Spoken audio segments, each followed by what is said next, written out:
দেখিতে গিয়াছি পর্বতমালা, দেখিতে গিয়াছি সিন্ধু। দেখা হয় নাই চক্ষু মেলিয়া, ঘর হতে শুধু 2 পা ফেলিয়া। একটি ধানের শীষের উপর একটি শিশির বিন্দু।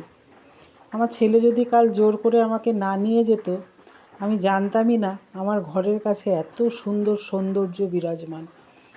ছেলে হঠাৎ বলল, মা চলো তোমাকে নিয়ে একটা জায়গায় যাই, একদম কাছাকাছি,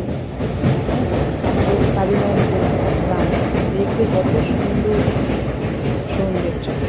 সত্যি তাই, আমি চোখ ফেরাতেই পাচ্ছিলাম না, ভাবতেই পাচ্ছিলাম না যে এত সুন্দর সৌন্দর্য আমাদের এত কাছে। একটু কষ্ট করে শুধু যেতে হবে। এই যে আমাদের রানাঘাটের চূর্ণী নদী, তার ওপর থেকেই ব্রিজ, রেল ব্রিজ।